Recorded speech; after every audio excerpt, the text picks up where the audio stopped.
kind of like, create that to slow down the spread. What does TCU's 4-2-5 do to? They wreak havoc on a lot of offenses, no matter what they run. But what is it? Just they're just pure speed, or they're? I know they can bring the pressure up front usually with just their front. It's effective. What makes in your mind as an offensive coordinator makes that 4-2-5 so effective? Well, I think it all starts with the down guys. Mm-hmm. Their inside guys are run stoppers. That's what makes any four-down scheme effective. Mm-hmm. You have two inside guys that can just stuff the run. You can build your defense from inside out. And that's just what they've done. I mean, you can study them and watch them, and you see the types of athletes they're playing. They're playing faster, quicker guys, and that's the philosophy of that defense. Right. And then, if you have your ends on the outside or speed rushers up the field guys, it's a tried, tested, and true scheme, and Gary Patterson does a great job coaching it. Is this and I don't know, is this tougher to be effective again? I mean, obviously, and also players you just said it, players make the scheme or the system, but is this a harder defense to figure out and be efficient against than say like Rocky's 3-3-5, or is that like apples and oranges, or how would you assess that? Well, there are different styles of defense. Although San Diego did get into some 4-down against us in the second half, and we had worked a lot on that because that wasn't their MO. Right. Whereas TCU, you pretty much always know what their structure is going to be. Okay, you just got to go out and execute against it. And they're so well coached, fundamentally sound on that side of the ball. They don't make a lot of mistakes. Right. Based on what you saw in the first half at San Diego State, what Brett did, the whole offense, not going to just single Brett out. Look, I know it's still but what you showed in that first half as an offensive coordinator, I mean, you'd like to bottle that and do that for 4 quarters against everybody, but how encouraging was that to see, albeit even just for a half, to see with a young quarterback and even some other young people around him to execute at that high a level even though it was just for a half? Well, it's what I've been preaching all along. When we buy into the plan and understand what we're trying to get done, our assignments, and play with great passion and intensity, good things can happen for this offense. We haven't been able to sustain it. We've been up and down. And in the second half, that showed up again in the inconsistency of the offense. Right. And I think it became more of a head game for those kids in the fourth quarter than it did for the execution. They were like, oh, man, this doesn't work, that doesn't work. Right. And when you got a young quarterback, he had such success and things came pretty easily in the first half.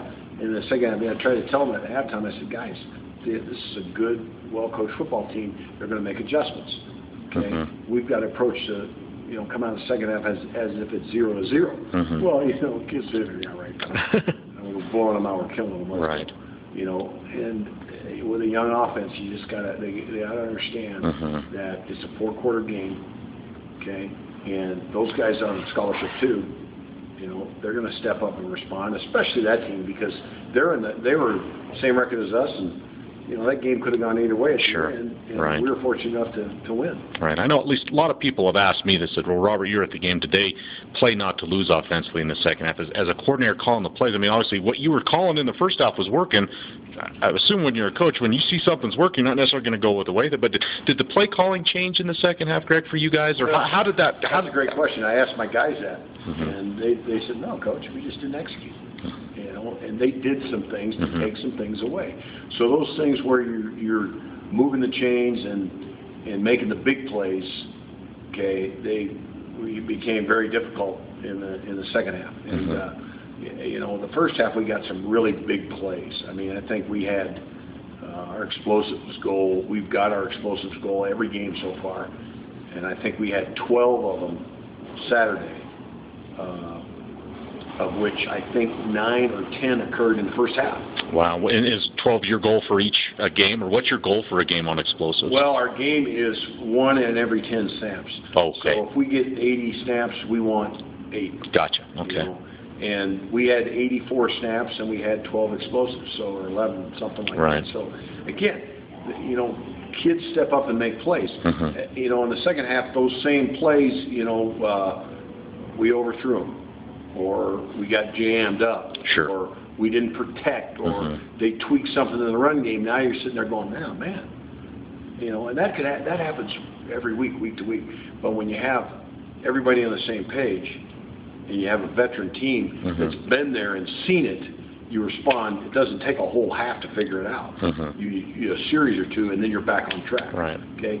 We're still very useful, especially at quarterback. And I know Brett got frustrated in the fourth quarter, because he wasn't having the success obviously that he had in the first half. And he's looking to me for answers. Okay. And I can only do so much for these kids. Got to step up and hey, got to take this by the horns and finish this game out. Right. But do you think, too, Greg, that they show, not that you hadn't showed good offensive performance at other times this season, but on the road, two evenly matched teams, to see that offense do that, at least in the first half, looking ahead down the road in some tough conference games coming up, I got to assume that you hope that could be, they've experienced it. Again, not saying that they didn't before. They know what we're capable of. Right. Okay, and you're exactly right. Now we got to sustain that for 4 quarters. Okay, when we do that, then we can say that we've arrived at an offense. Until we do that, put a full game together, we're still. And I told him, I said, we're still inconsistent. We have great playmaking ability. Okay, and that's the reason why I think we're doing well on offense is because of that. We get the explosives. All right, but when those go away, you got to be able to grind it. And that's where we got to understand.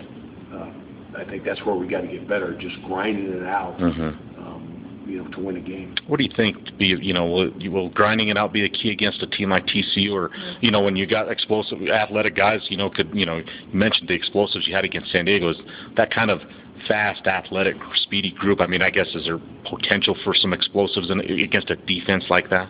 Yeah, I think TCU and San Diego are very comparable athletically, on defense, and you're looking at the same type of disruptive players that are quick and athletic, right? And hopefully you can exploit that, with whatever's in your scheme, whatever you can take advantage of that. Right. But yeah, I hope we can continue to get the big plays. Because they are helping us win games, right. No question. Now, Greg, you've coached in adverse weather, coached here for goodness sake, so you know what that's like. Would it favor you guys at all if it's a little adverse here on Saturday with some snow, or do you? Obviously you can't control it, but do you care one way or another? Do you look into that at all? To me, weather's a great equalizer. Thing about it is, I think, well, they're coming from Texas, they don't play in snow, blah blah blah. Well, okay. It's 3 hours. Right. On a Saturday afternoon, I'm sure they're going to show up and play their, bring their A game. I know Brett was co-player of the week this week in the conference. I know he's up for a player of the week thing online. People can vote, and how is he getting more success for the kid? He's done such a good job. How is it nice for you to see him get some of those things? Again, so much to still process for him, but is it nice to see him get some of those accolades? He's a well-grounded kid, very humble kid. His family, his parents did a great job with that kid, raising him, and his dad played quarterback in college, and the kid's not going to get overwhelmed with it. And if he does, I'll just he'll be fine. All right. Have you had to reel him in that way, whether it's been with, necessarily with accolades, or we talked about his emotions sometimes, how competitive? Have you had to do a lot of that reeling in, or in any other ways other than just the emotion? Got to keep a finger on that, because he is an emotional guy. Right. He's playing with the heart of a linebacker. And that's good and bad. And I think as he goes, the offense goes. So if I'm on defense, I'm looking at Wyoming's offense. Who do I got to stop? It's Brett Smith. And now that he, after the game he had the other night, people are going to look at that and say, whoa, we got to get this guy out of the game. So I'm talking to him. I said, now listen, this is even more of a priority of taking care of the football, being a good game manager, not letting your emotions control how you play. And I say to get excited, he's always going to get excited, but he's got to be the rock. All right. Sounds good.